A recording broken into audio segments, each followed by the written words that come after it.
Hi, my name's Odalyn, and my mom didn't ask me to play at my sister's wedding. She ordered me to in a beige dress that didn't match. Seated by the speaker stack, not the stage. I was the background music to her favorite daughter's big day. They thought I'd stay silent, that I'd sit there obedient and disappear into the keys. But I didn't play what they gave me. I played everything they tried to erase. And when the speakers cut to my father's voice, when the room heard the truth, they turned on the ones who buried it, their faces. You'll never forget. Before we dive in, what time are you listening and where from? Drop a comment below and tell me, have you ever been used by your own family just to make someone else shine?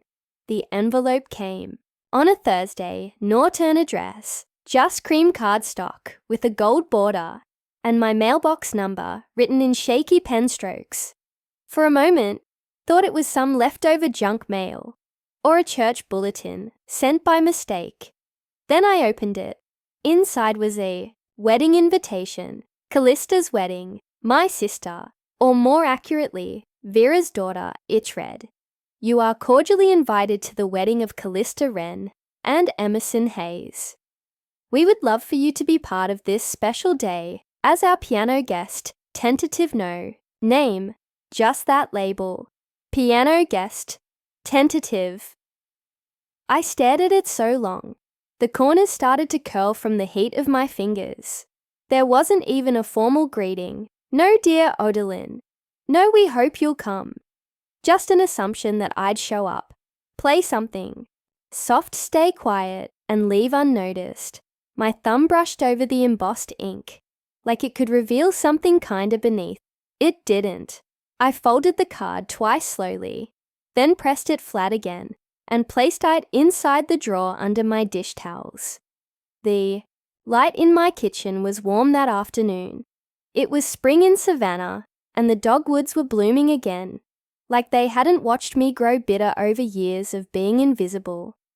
I had a lesson to teach at the community center.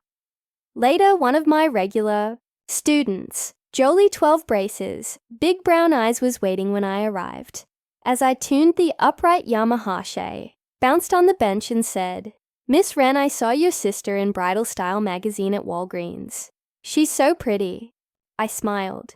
The kind that doesn't touch your eyes. She's getting married soon. I said, adjusting the music stand. Big wedding. Jolie tilted her head. "Will you be in it?" I didn't answer. I handed her the sheet music and asked her to play the scales. But inside, something shifted. That familiar itch behind the ribs. When someone says your sister's name, like it's dipped in gold, and yours like it's afterthought, if at all. Callista always belonged to the spotlight. Even as kids, she was the one with matching hair ribbons and piano recital that ended in standing ovations. I was the quiet one in the corner, clapping too hard too long, just to feel part of it. After class, sat in my car, a while before heading home. The dashboard clock glowed 5:42 p. But I didn't start the engine. I just watched the kids spill out of the center, laughing backpacks swinging full of that careless energy I used to think would last forever. My phone rang. Vera. "Hi, Mum." He answered, already bracing. "Oh, good," she said. "I was hoping to catch you. We're finalizing things for the wedding." I waited. She continued. "Callista wants it. Tasteful, elegant, no distractions. So we were thinking, maybe you could play something light background music. Nothing dramatic, of course." I could hear the clink of her spoon, stirring something ceramic, like I was just another item on her checklist somewhere, between seating charts and floral arrangements. It's not really about the music shedded. It's about her day, so just something simple, familiar.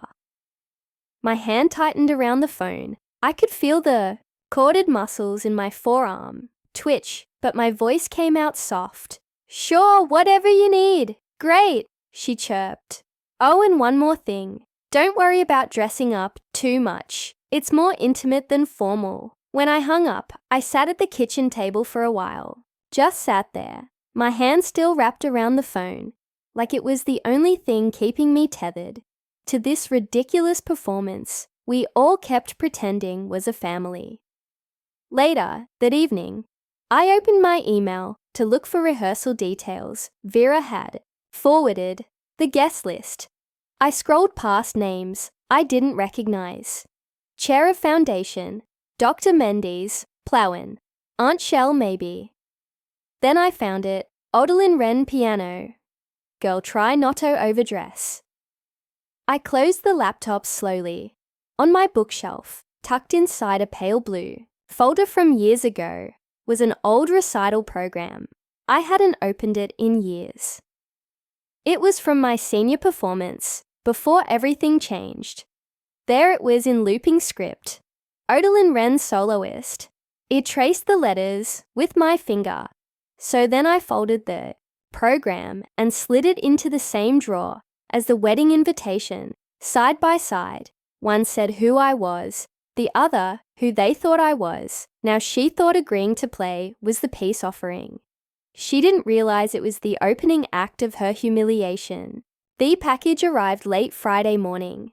No brand tag. Just a plain brown box, with my address and Vera's name as the sender. I carried it inside and set it on the small kitchen table, the one I used for sorting bills and lesson plans, and lately, emotional damage. I cut the tape and pulled back the flaps.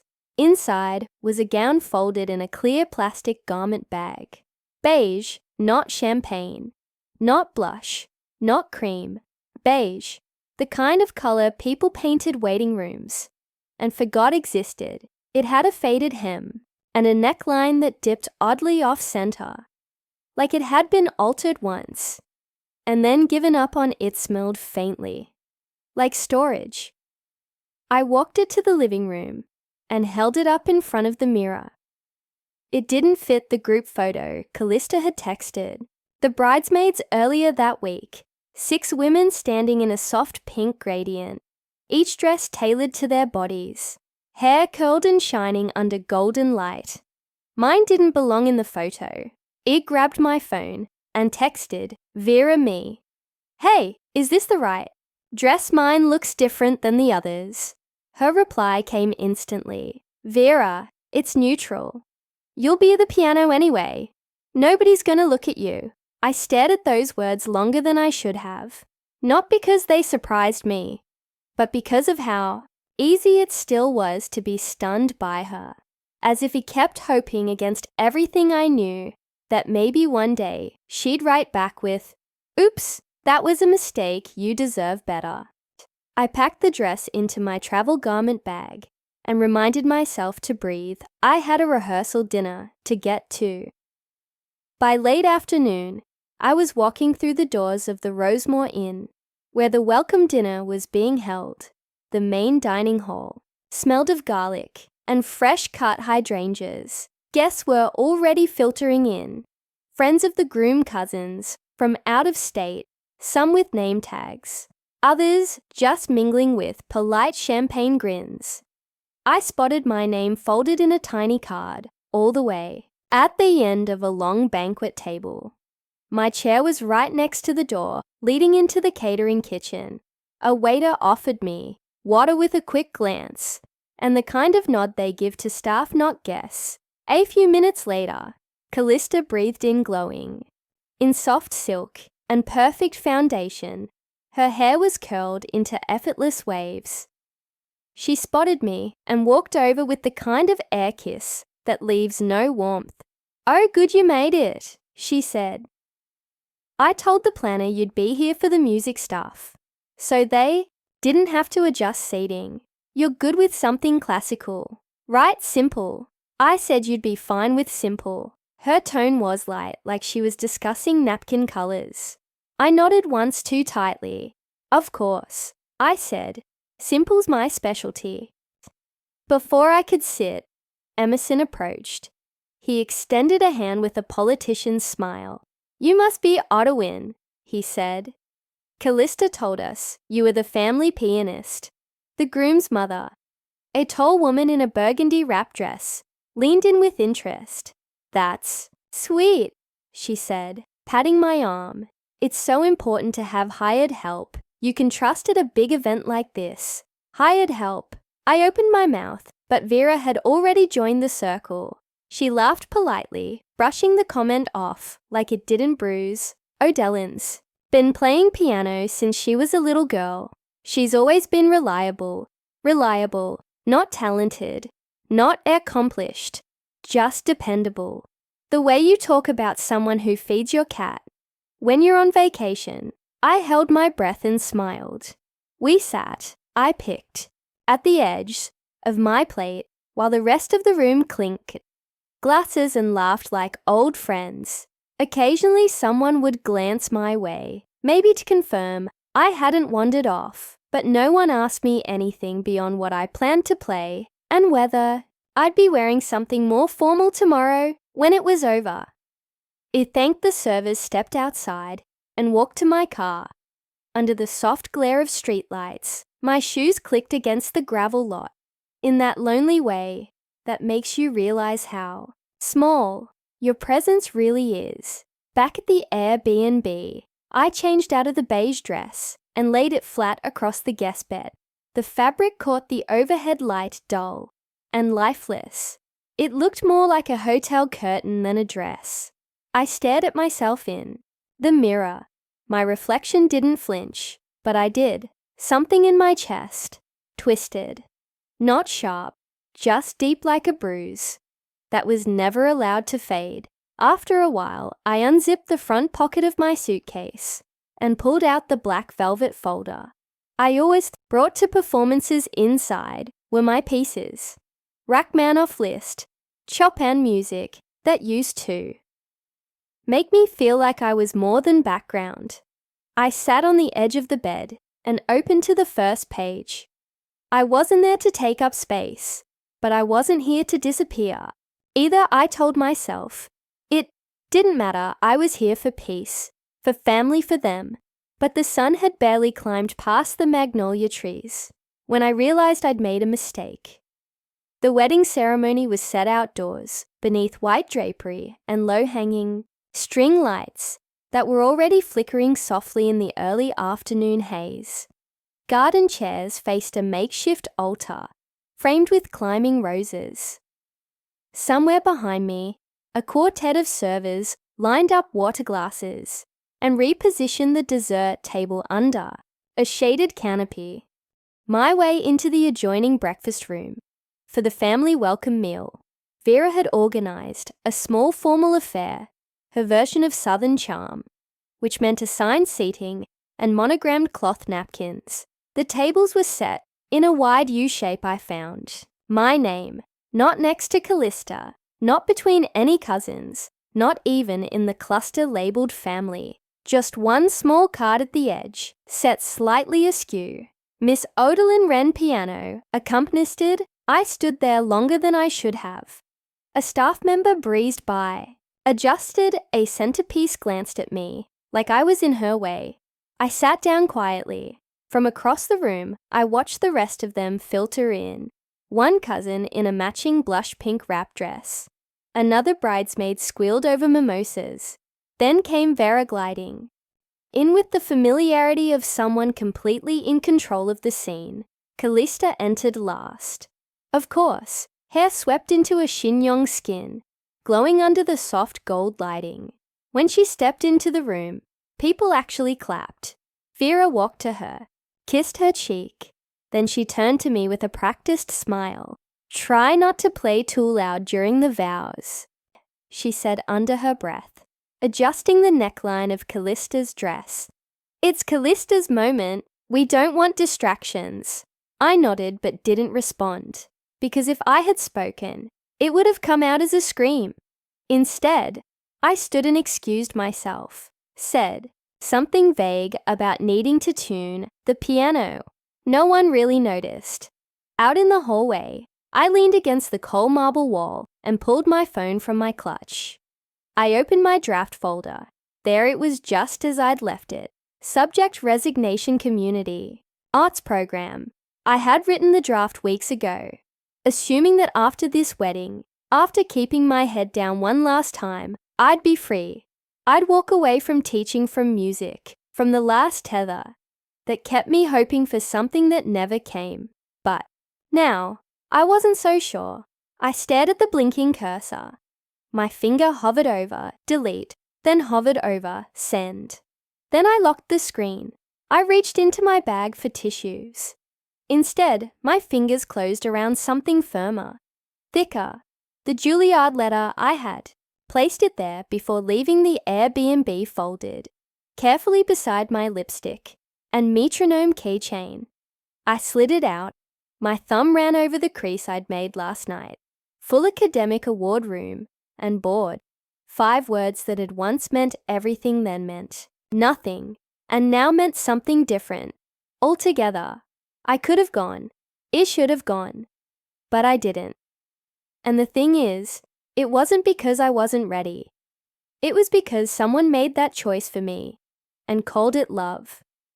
A few deep breaths, steady, but tight. Then I folded the letter and slipped it back in. When I returned to the breakfast room, the plates were mostly cleared. People laughed. Someone had started a toast. Callista beamed. I walked back to my seat without a word, but before sitting, unlatched the leather folder of sheet music I'd carried all morning. Tucked behind the requested selections was my own copy, handwritten, edited, bolded notes, swells. I had mapped with pencil years ago. I switched it out. No one saw, no one asked, but they would hear by the time guests began to settle into their white folding chairs beneath the magnolia canopy. The air had turned thick with anticipation and sweat. I stood alone near the piano, half in shadow, half in glare, from the low sun filtering through the draped linen canopy above my dress, still beige, still quietly offensive, blended perfectly into the background, linen as if I'd been meant to disappear. I could hear the distant chatter of cousins and neighbors, waiters, moving trays of champagne. And beyond the gauzy curtain at the garden's edge, Callista's voice, laughing, delicate, practiced. I glanced down at the keyboard and rested, my hands above the keys. My fingers hovered, not touching, just breathing. There, they'd told me exactly what to play. Promise of a perfect day. A piece that wasn't written for music, but for optics. Light, frothy, forgettable. Just the right soundtrack to make the bride look radiant without drawing attention anywhere else. But as the first note approached, I didn't reach for Callista's sheet music. Instead, I reached for my own tucked between the pages, like it had always been there. I placed the sheet gently onto the stand. Then I began. The first note came slow, heavier than I'd intended, almost unsure. But then the second, found it, and the third reached deeper. It was a melody I hadn't played aloud in 15 years. I'd written it during those lost afternoons in high school, when the world felt like too much, and yet nowhere near enough. I played it to soothe myself when the rejection letters came in, not knowing they'd never been sent. The chords were dark, then rising minor turns that flirted with hope. There was no bright resolution, just a truth I'd carried in secret for too long. The guests shifted in their chairs. A few whispered. Someone cleared their throat, but no one interrupted, and I didn't stop. A hush settled like a soft blanket over the crowd. Even the servers had paused at the tent's edge. Then halfway through the piece, just as I lifted into the bridge, the speakers crackled. A man's voice filled the garden, not a stranger's, my father's, to my daughter, Odalyn, the one who taught herself to fly, even when we clipped her wings. A collective intake of breath spread across the lawn. Several heads turned, including the minister. The voice continued, slow and worn with emotion. I recorded this the day Juilliard called. I wish I could have protected that dream longer. I wish I'd fought harder. I froze, hands suspended above the keys. The last time I heard that voice was at his funeral. The recording played on, not long but long enough to slice open every room I'd been locked out of. Enough to say what no one else had dared. Gasps turned to silence. Callista, framed perfectly at the start of the aisle, clutching her bouquet, like it might break, stood motionless beneath the floral arch. Vera didn't blink. She sat, stone-still, eyes narrowed toward the speaker as if she could will it off with just her rage. I closed my eyes and let the final notes fall gently from my hands. They didn't land in applause. They landed in silence. The kind of silence that swells in your chest, that makes people look at each other differently. For a second, no one moved. I looked up, not even the wind dared. And for the first time in my life, I didn't feel invisible. I felt undeniable. The final chord still lingered in the air, suspended between the branches of the magnolia trees, and the silence that swallowed the courtyard whole. No one moved, no one dared. Callista remained frozen beneath the floral archway bouquet, wilting slightly in her grip. Vera hadn't spoken, but her eyes darted like she was searching for a script, one that had somehow slipped from her hand.